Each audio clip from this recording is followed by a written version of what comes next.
and thanks for allowing us to record this. Yeah, absolutely. And thanks for being here. So my question was, a lot of companies are using this time as a decision point, right? Like, are they going to go back to the office, or are they going to be a remote company from here on out? What are some of the biggest concerns that those companies have, and what are the biggest questions that you're getting now?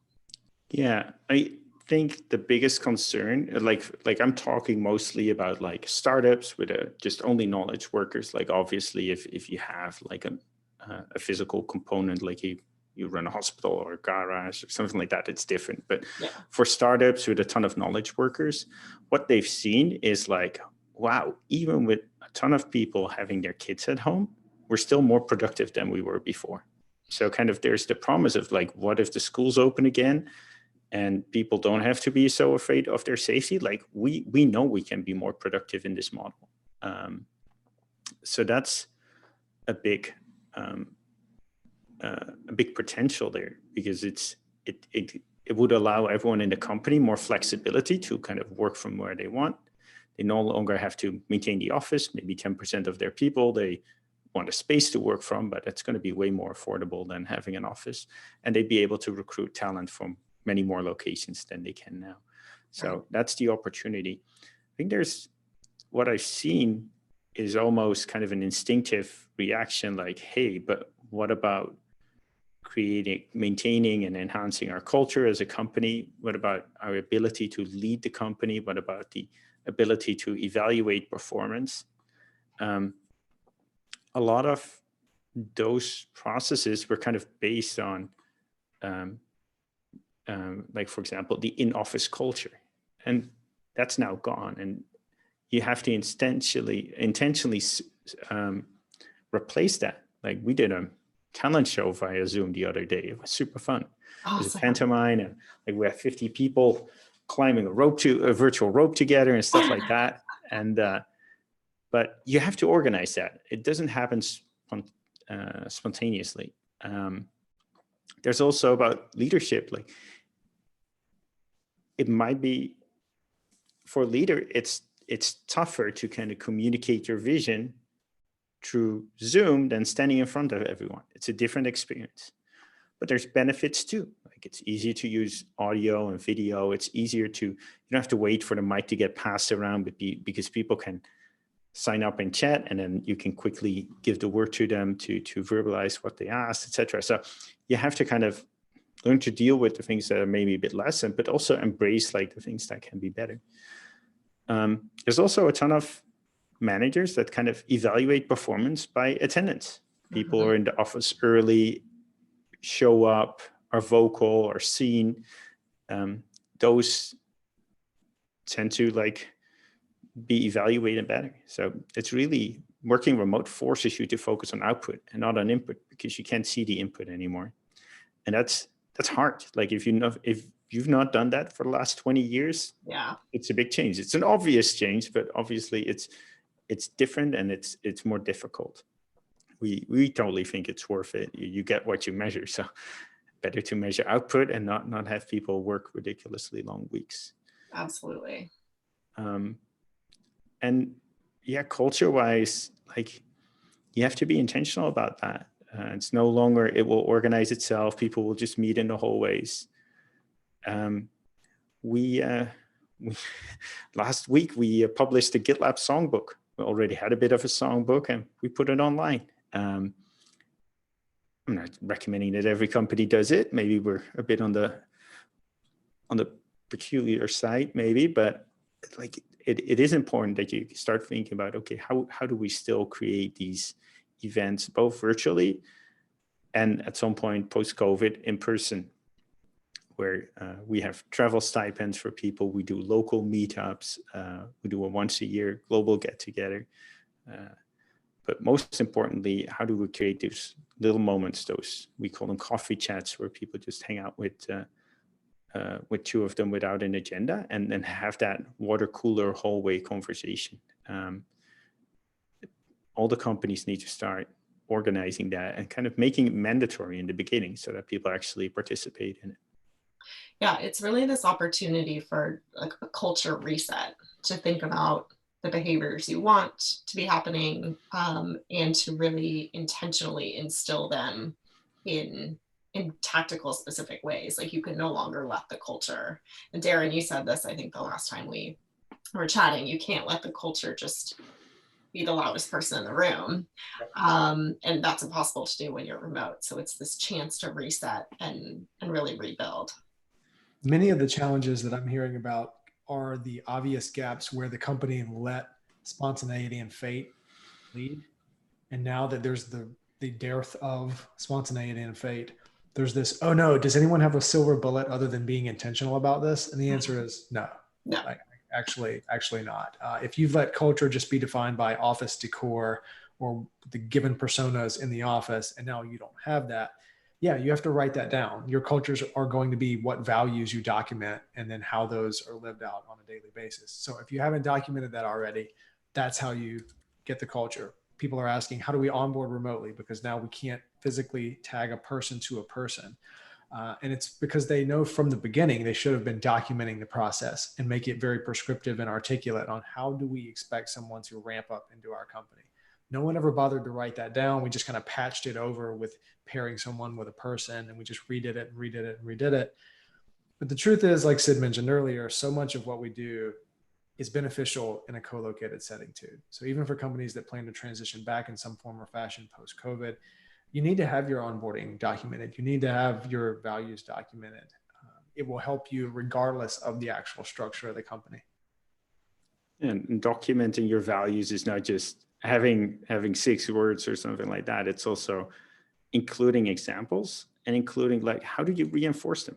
GitLab, we have 14 ways in which we reinforce our values. I've not met another company that has more than 3 ways in which they documented they reinforce their values. Yeah, I haven't either. You guys really take this to an incredible level.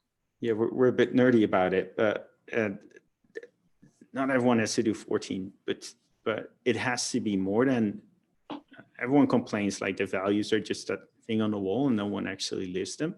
Okay, well, start making sure they come back. At GitLab, it's hard to join a meeting without hearing a value being used as a way to make a decision. Absolutely. Do you think that this kind of intentionality and culture setting needs to be done at the executive level, or is this something that any kind of director or manager level person can implement? Like all changes, you can do it at a non-executive level, but it's much easier if there's executive support and they're leading and championing it. One of the things that I read in the handbook was to expect bumps along the way, right? Like most companies are doing this for the first time. And if they're going to be remote from here on out, it's a dramatic change in their culture. How do you think leaders can best sort of cultivate the mindset that it's going to be a bumpy road and we're all in this together and we're going to figure it out? Yeah, what we try to do at GitLab is our iteration value. So just take small steps. And if you take small steps, then setbacks are less of a problem. And it's easier to get feedback about what's working or what's not working. Because the setback is way smaller if it's a week of work than if it's 3 months of work. So if you're going to implement these things, like suppose pick one to do first, like coffee chats, and then pick a goal, like have every single person in the company do a coffee chat at least once, and make it achievable and make it something you can do 3 days in, instead of saying, okay, we need 14 ways in which we reinforce our values.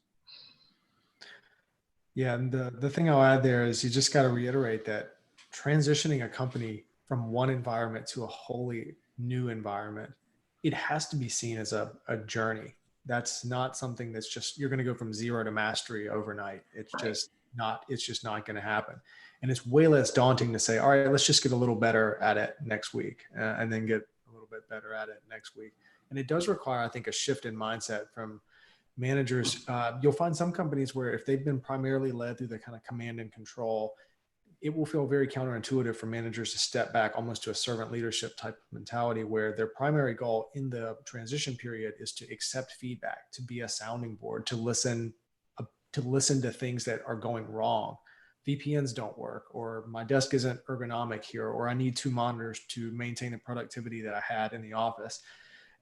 Every person is in a fundamentally different environment. So managers need to pump the brakes for a second and just listen, because all of your workers are in a different place, but they'll be best positioned to advise on going forward.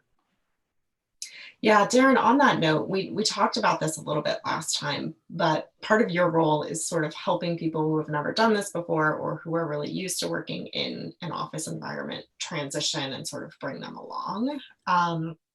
What are some of the things that you have found most effective with people who, and especially in this situation, right, who might be dying to go back to the office, and that's not going to be a thing for quite some time, if ever?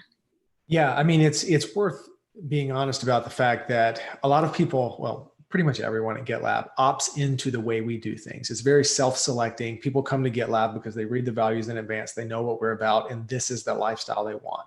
So the issue for companies that are transitioning into remote is, what if people joined that company because they wanted that rigidity, or because they wanted that thing that the company offered, and now, due to the world situation, they fundamentally can't get it? Yeah. You may run into some oil and water type of situations there, where people are just hesitant to dive into anything else because they've lost something that they actually value, even if it doesn't make sense to a remoter. Maybe they valued it for one reason or another. But the biggest thing that I've seen is to try to get people to actually use and unlock their imagination. And I know this sounds very philosophical, but it's really not. If you've been conditioned to just be okay with a 2 to 4 hour round trip commute every day, to some degree, you've had to numb yourself to that, because it is stealing a lot of your life. And I think if you actually let yourself understand how much of it is being stolen, you might just walk up to the door one day and just say, like, I'm not getting in the car. I'm done with this. I told this last week, but if you use tally marks, you can tally up all of the weekends in the average human life on one sheet of paper. It'll fit in one sheet. So if you've been conditioned to this, where you're literally only living for the weekend, you have to numb yourself to that to some degree, because otherwise that realization would be incredibly jarring. Like, this will spur a life change. And so I try to convey that to people. It's like, look, remote isn't just copying and pasting the office environment. You don't necessarily have to maintain the same rigid schedule that you had in the office, only at home. Start leaning into doing things asynchronously. Start thinking about what a non-linear workday could look like. Start thinking about what your actual peak productivity hours are, and figure out, is there any flexibility to shift to that? What could you do in your day if you didn't do it exactly the same way? And that, believe it or not, that's harder than you would think, to get people that have done this for their entire career, because they're fixated on, look, we're in an odd situation in the world. There's a lot going on. Maybe they have kids at home. They're doubling as a homeschool teacher. Maybe they just aren't in a position to think about things differently like that. But I've seen when people are able to do that, and collectively as a team, this is an amazing opportunity to get it done on a team level. Because if you only have 10% of your company remote, they're always going to be that like super quiet minority where people are like, yeah, whatever. Like, they're out enjoying a ball game on a Wednesday afternoon. Right. They don't know what they're talking about. But now this is this incredible beta test where everyone gets to experience it together. And I do think long-term, this will have big positive societal impacts, because of everyone is experiencing it together. So there's a new baseline. There's a new level of relatability overnight, where remoters have to explain themselves a lot less. Now people get it to some degree, because millions of people have been thrust into it overnight. Totally. Sid, what are there any other questions that you're getting from CEOs who are trying to decide, should I be fully remote? Should I go back to, the way things were, or a hybrid situation? I think the main thing we already talked about, how do we make sure we have a culture and are able to kind of articulate how we're different than other companies in a remote setting. We talked about that at length. I'm worried that a lot of them underestimate the struggle it is to have a hybrid way of running the company, because it seems that we'll go back to offices for the majority, but that the offices won't be at capacity, and not everyone will, or that the offices will have reduced capacity because everyone has the space, and not everyone will feel comfortable, and probably people are not going to be forced in. So now you're running a hybrid company, and running a co-located company is doable. Running a all remote company is doable, but running a hybrid company is very, very hard. And I think we're underestimating that challenge. Yeah. And I've especially also, go ahead. Especially from a cultural perspective, I think mostly from a cultural perspective. And I do think most companies will go back to being in office. It seems that way. I don't really understand the reasons. Like, I understand the reasons, but I think it'd be better to kind of invest in making remote work instead. But I think that's what will happen. Most will go back. And then what we will see is like additional allowance for working from home. Like, companies that were 5 days in the office will go to 4 days, and 4 days will go to 3 days, and 2 days will decide like, look, it's not worth it anymore. We're not going to do the spend. So I think that's the transformation: more remote work instead of suddenly nobody going back to their office. Yeah, the thing I'll add there is I think the default work location will eventually flip. So for many people right now, the default is the office, and you need a special occasion to work from home. Like, the cable company is coming, I need someone there to open the door and let them in. But I think at the end of this, it will flip. And for companies that have a lease that they can't get out of or whatever, now they can have fewer people in there anyway. I think the default work location will be outside of the office. And I'm intentional about not saying home, because I think companies that do this well will appreciate that not every home is amenable to remote work. So they'll consider adding things like expensing an office, external office or co-working space or something like that. Basically, the default will be work from anywhere. And then if there's a special occasion where there's a large contingent of potential clients or something, you need to wine and dine them in the office, then you'll make a special trip out. You'll fly out to the office or whatever. And then I've seen this in some remote settings, but I think that'll be a lot more acceptable, a lot less taboo. And on the hybrid front, we've recommended this before COVID, but definitely now. I think one of the best ways to make it as equitable as possible, it's never going to be perfectly level, but to get the executive team out of the office for a meaningful amount of time, I actually recommend like a full quarter. Like, just get them out, because people will generally follow what their leaders do. And if they see that leadership is making it work, they're running the company remotely, they're implementing remote first practices, they're making sure that those people who are outside of the office have the tools and processes they need to thrive, that's going to set the example. If as soon as things turn back around, the executives rush back to the office, lock themselves in, but then say, oh yeah, you can work from wherever, but we're not going to invest a lot in making sure you have the tools and processes to do it right, it's going to be tough. Yeah. Tougher for sure. This has been awesome, you guys. So much information and really, really helpful. Is there anything else that you would add or advice you would give to companies who are trying to decide whether to go all remote or not? I think that being intentional about your culture and building trust in the company, and like don't leave it to chance. Actually be intentional about it. You might still come out with a co-located location, but I think the amount of intentionality has to go up anyway. And don't underestimate what like hiring around the world can mean for a company.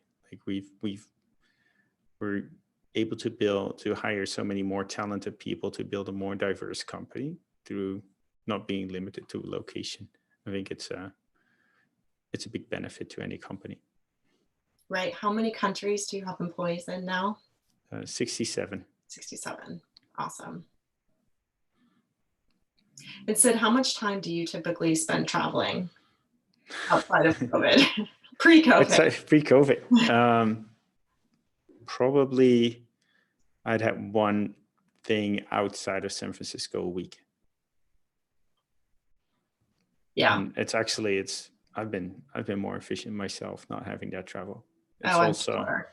I don't know, it's also like healthier. Like I'm not I find travel tiring and get sick and stuff like that. Do you think you'll travel less when post-COVID? I hope so. That's my big hope, that it's more acceptable to have a Zoom meeting instead of traveling to flying around the country. Yeah. Awesome. Darren, anything else that you would add? I think it's interesting how you framed it as a choice or a decision. I think this is just going to be called work. Like, we're going to drop the remote pretty soon. It's like, yeah, of course you got a piece of this project done at a WeWork. Of course you got a piece of it done at home. Of course you got a piece of it done in an airplane. I mean, we've had Wi-Fi at 30,000 feet for years now. It's not uncommon to see things like this. I think the only thing that we have to get over is the default work location. I'm not going to the office on the default. So you never know who you're going to see on a given day if you choose to go in. That's going to be the toughest transition, is even though we are investing in a piece of real estate, we have to actually optimize our company for people outside of it. And I think that's only going to last so long before you say, like, why are we still investing in the real estate? I've already spoken with one company in Asia that said we had 2 offices, and after this, we're going to get rid of one, and we're going to maintain one just for a little while because clients like coming in. They like that little bit of that FaceTime. But the bottom line is we have to get remote right, because now we only have half the seats. So we're kind of using this as a forcing function. And this is a great time to not waste the crisis. Like, we can't wish away the crisis. We can only choose how to respond to it. And this is an amazing opportunity where you have everyone in a similar state. Companies have probably wanted to test the waters on, like, how flexible could we be from a business continuity standpoint? What could this look like? Now is the moment to create that infrastructure. Yeah, there will be some people that are slower to get on board, but it's okay. Like, build it and they'll come. Once they see the light on the additional flexibility and how much of their life they get back, it's a win-win. Businesses get back that as well. At GitLab, the loyalty and retention is through the roof because people appreciate it. They want to work for a company that enables them to live their lives. Yeah. It's not rocket science, but that's been an epiphany that I've seen come to light of late.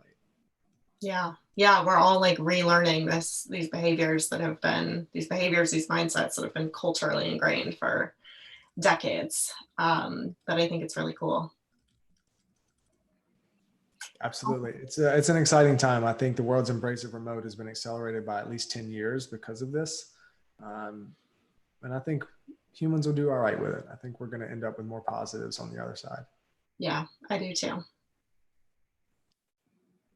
Thanks so much for the call. Really appreciate it. Really nice to meet you, Sid. Likewise, and thanks for all the prep and allowing us to record this. Appreciate it. Absolutely. Have a great rest of your week, guys. You too. Awesome. Good to see you, Adrian. Bye. Good to see you. Bye.